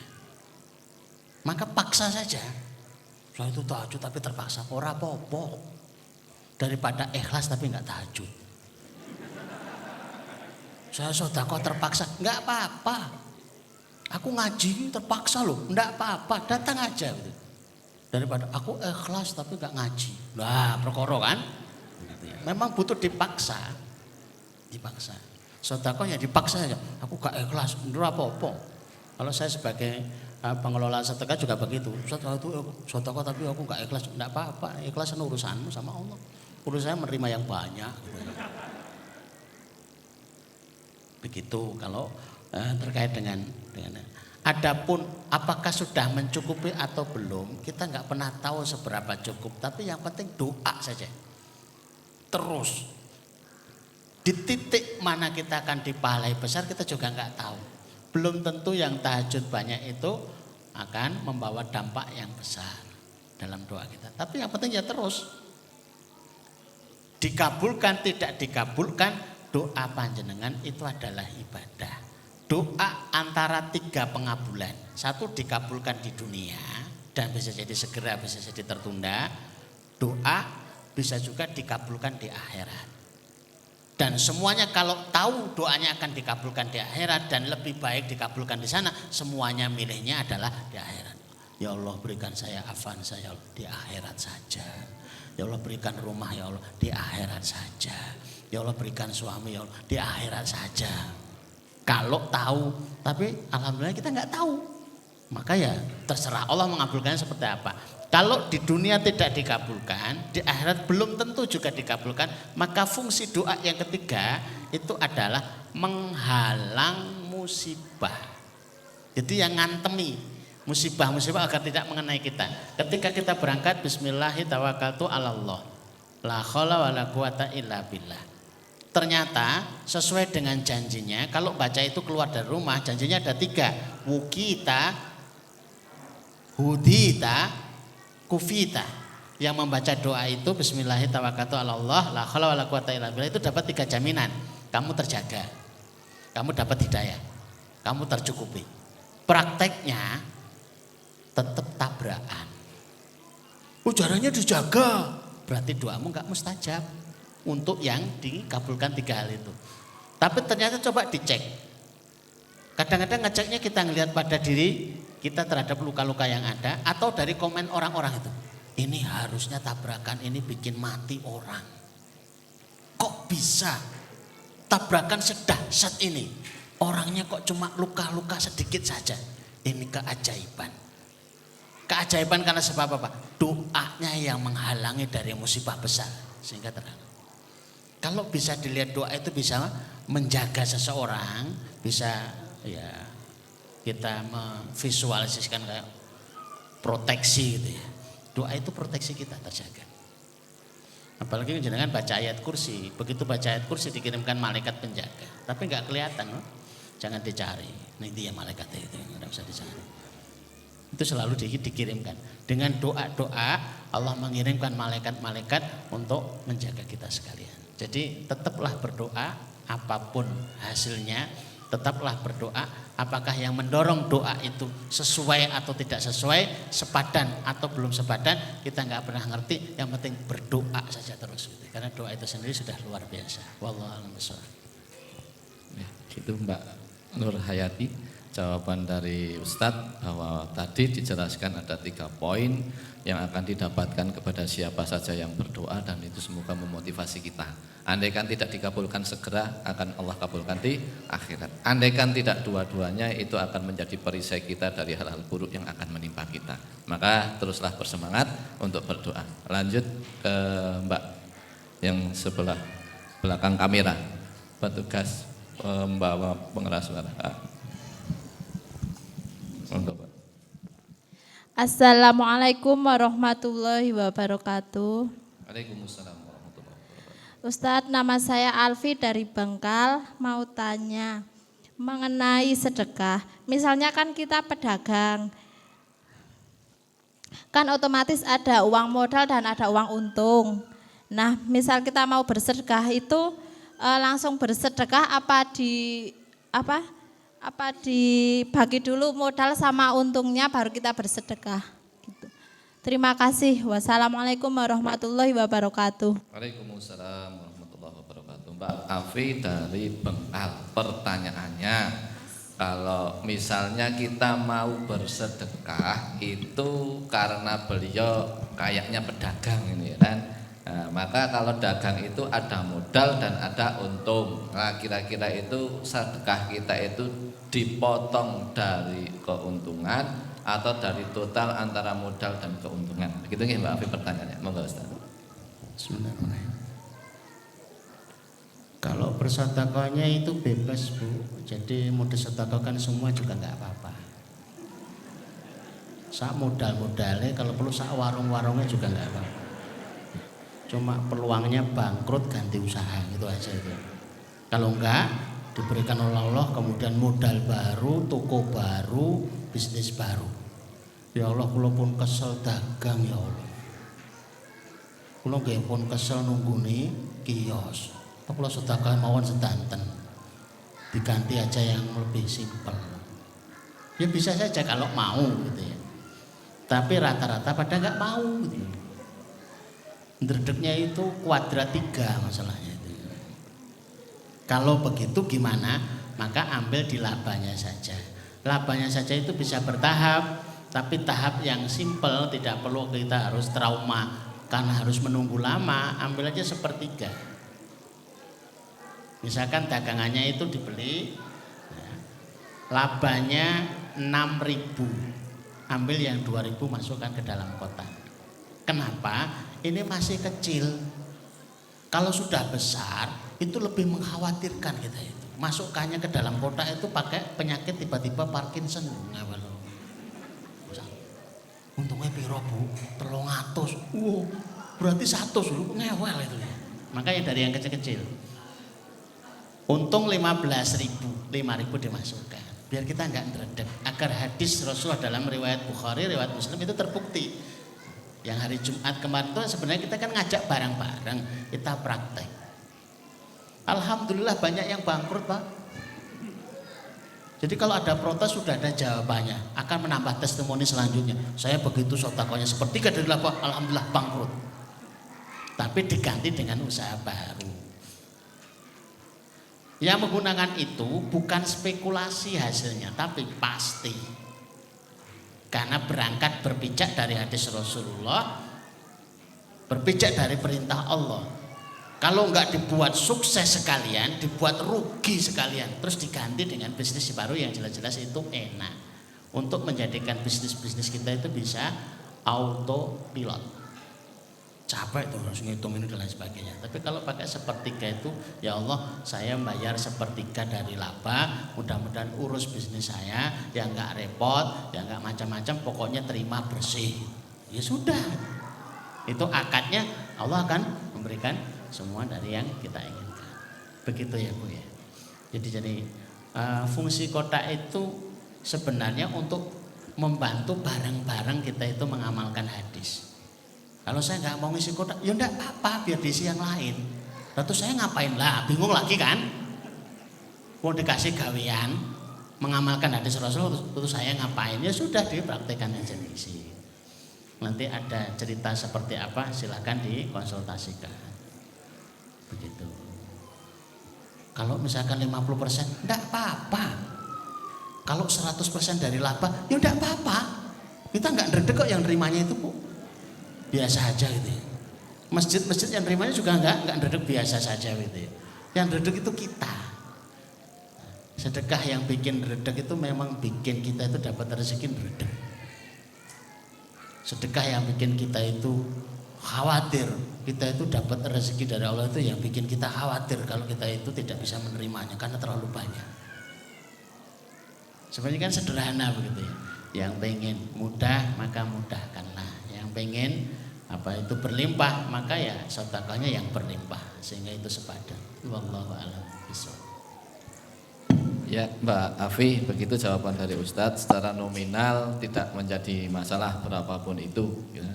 Mau sedekah dari keuntungan atau dari modalnya atau sedekahkan seluruh usahanya juga nggak apa-apa. Nah, tapi yang menjadi standar agar kita itu diberikan oleh Allah Ta'ala rizki, di mana rizki yang mencari kita itu tadi sudah disampaikan oleh Ustadz, sepertiga dari keuntungan itu kita latih untuk kita tunaikan, agar nanti mudah-mudahan dengan itu Allah istiqomahkan dan Allah berikan kekuatan kepada kita untuk menjadi ahlu sedekah. Karena dari kecil itulah nanti saat besar sudah terbiasa. Kalau tadi katakan 6.000, 2.000 masuk. Lah kalau besok sudah 6 miliar kan rodo ndredeg 2 miliar masuk gitu kan. Nah, ini sudah angka yang mulai dilipat gandakan. Kalau dapat keuntungan 10 miliar ya kan, maka 3 miliar 333 juta kita sedekahkan. Ini bukan perkara yang mudah kalau tidak dilatih dari kecil. Jusuk wae aku nek wis duwe tokeh tak sedekah, ora sedekah model kayak gini nih. Yang bakal menjadi ahlu sedekah adalah mulai saat ini kita belajar untuk bersedekah dengan apapun yang bisa, dengan apapun yang ada. Andai kata sampai harta tidak ada ya wis mesem sebagai bentuk ikhtiar mesem kuwi sedekah. Seperti itu. Pokoknya terus kita bermental sedekah agar Allah Ta'ala memberikan keberlimpahan dalam kehidupan kita. Karena memang seorang muslim itu diajarkan oleh Allah, diperintahkan oleh Allah untuk menjadi seorang pribadi yang bermental kaya. Maka kaidahnya kan alladzina yunfikuna fis sarra wa dharra. Sedekah itu dikala lapang dan sempit. Bahkan perintahnya ketika sempit malah dianjurkan bersedekah. Wa man qudira alaihi rizquhu falyunfik mimma atahullah. Kalau kita semua baru disempitkan rezekinya sama Allah, falyunfik, maka berinfaklah. Ini menunjukkan bahwa Allah itu mengajarkan kepada orang-orang beriman agar bermental kaya. Dengan mental kaya itulah akhirnya Allah Ta'ala nanti perkenankan ijabah doa-doa kita menjadi pribadi-pribadi yang mentalnya kaya, hartanya juga banyak, akhirnya menjadi orang kaya yang sesungguhnya. Allahumma amin. Mungkin satu pertanyaan lagi. Mas ya, yang tadi sudah Mbak tengah berbaju kotak, nah di tengah, silakan.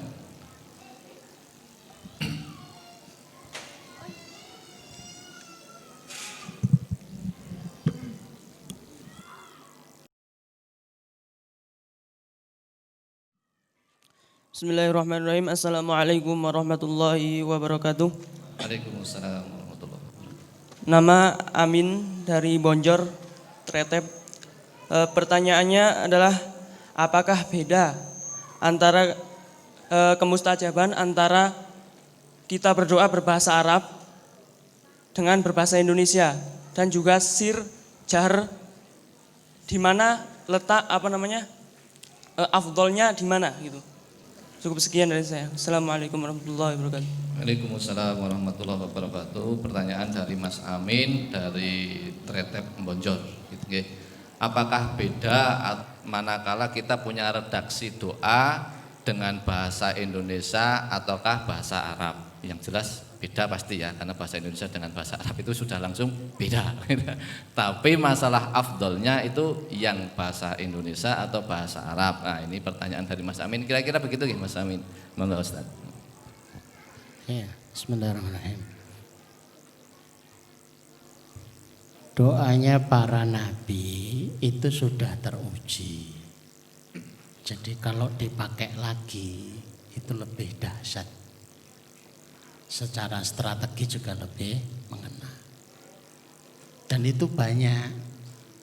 Tapi kalau doanya Nabi itu sudah kita pakai, ternyata belum juga menyampaikan hati kita kepada yakin. Karena kok ketoknya gak nyambung ya. Ya sudah pakai doa dengan kalimat kita sendiri. Kalau afdolnya ya tetap afdol bahasa Arab. Karena Al-Quran bahasa Arab, hadis Rasulullah bahasa Arab.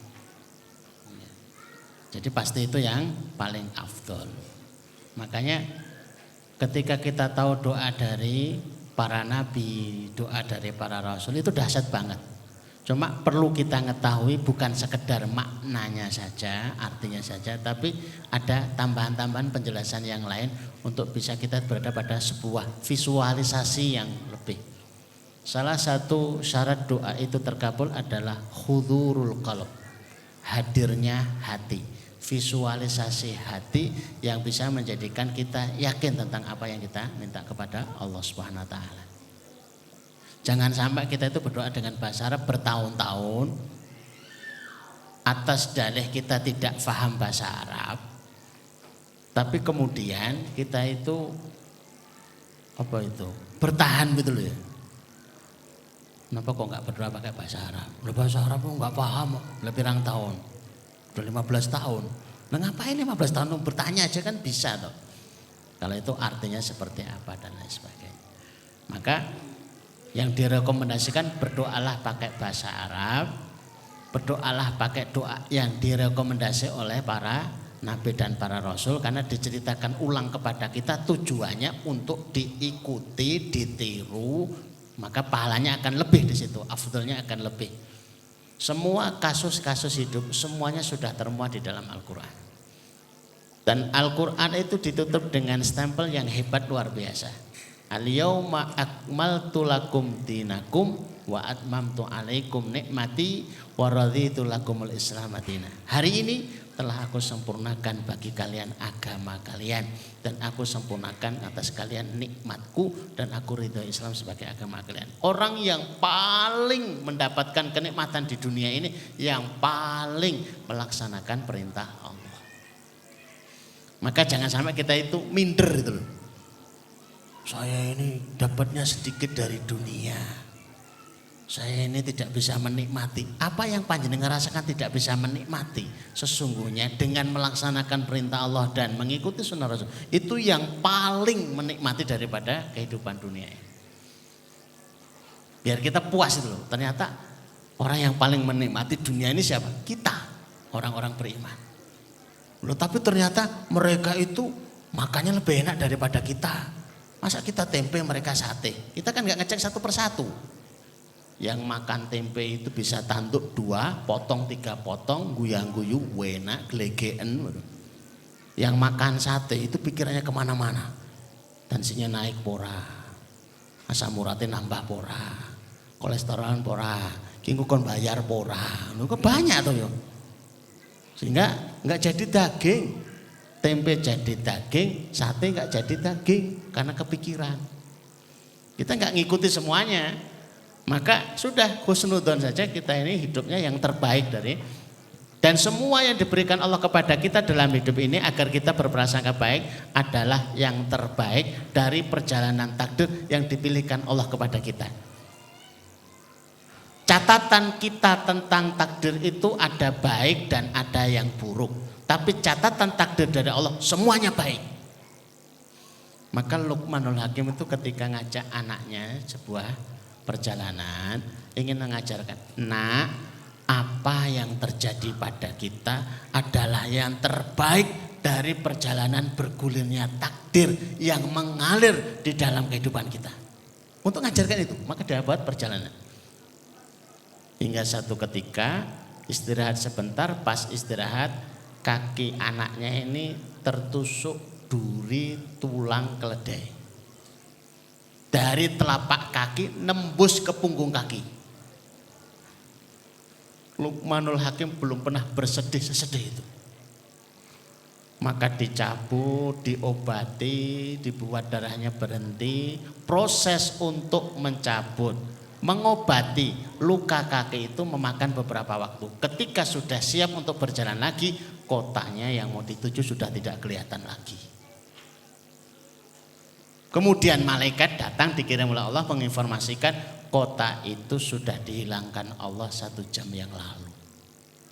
Duhai, andai kata tidak tertusuk duri keledai kaki anaknya, pasti akan sampai di situ dan ikut-ikutan dihilangkan Allah sebagaimana dihilangkan kota itu dari semuanya yang terbaik. Kenapa saya kok berhutang? Itu lebih baik, pasti ada hikmahnya. Begitu pulang ke rumah, Bu, kok sampean tuh saya jadi jodohku? Kudune kan ora kono. Ini yang terbaik, Pak. Agar panjenengan bersabar dan saya bersyukur. Semuanya yang terbaik. Semua yang terbaik agar kita itu selalu berhusnudzon kepada Allah. Wallahu a'lam bishawab. Gitu Mas Amin, jawaban dari Ustadz semoga bisa memahamkan kita semua bahwa doa-doa itu memang ada sisi afdal dan kurang afdalnya, tetapi teruslah kita berdoa agar semakin dipandaikan oleh Allah, semakin memiliki banyak kaidah, banyak seni di dalam berdoa, sehingga kita sebagaimana yang Ustaz tadi sampaikan, sebagaimana Nabi Zakaria tidak pernah kecewa di dalam doa, karena sesungguhnya doa itu akan senantiasa menjadi amalan-amalan terbaik kita di sisi Allah Ta'ala, karena kaidah doa sendiri mukhul ibadah, inti dari ibadah. Bahkan Allah juga menyampaikan lewat Rasulnya bahwa doa itu adalah cara yang digunakan oleh Allah Ta'ala untuk merubah takdir-takdir kita. La yaruddul qadar ila doa. Tidak ada yang bisa merubah qadarnya Allah ila doa, kecuali doa-doa kita. Semoga kita termotivasi, bersemangat untuk menjadi pribadi-pribadi yang senantiasa memanjatkan doa-doa kepada Allah Ta'ala, dan disertakan oleh seluruh elemen kehidupan kita, apakah keluarga, apakah sejawat di kantor, apakah di dalam sebuah yayasan, ataukah di dalam sebuah kemasyarakatan atau umat. Mudah-mudahan kembali kita dijadikan sebagaimana tagline atau tema konseling pada pagi hari ini menjadi super family dalam ahlu doa. Mudah-mudahan keluarga-keluarga kita menjadi keluarga-keluarga yang ahli doa. Allahumma amin. Itu kiranya konseling kita pagi hari ini, karena waktu sudah menunjukkan hampir pukul 10 pagi, maka kita cukupkan. Insya Allah akan kita lanjutkan lagi konseling kita dengan tema-tema berikutnya di 2 pekan yang akan datang. Saya yang memandu acara ini tentu banyak khilaf dan salahnya, mohon ikhlasnya untuk dimaafkan. Kita cukupkan majelis kita dengan hamdalah dan doa penutup majelis. Alhamdulillahirabbil alamin, subhanakallahumma wa bihamdika, asyhadu alla ilaha illa anta, astaghfiruka wa atubu ilaik. Semoga Bapak Ibu semuanya diberikan kelancaran, keselamatan, bisa sampai rumah kembali, dan mudah-mudahan waktu-waktu kita dipenuhi dengan doa dan dikabulkan atas doa-doa dan hajat kita semuanya. Allahumma amin. Sugeng kondur. Assalamualaikum warahmatullahi wabarakatuh.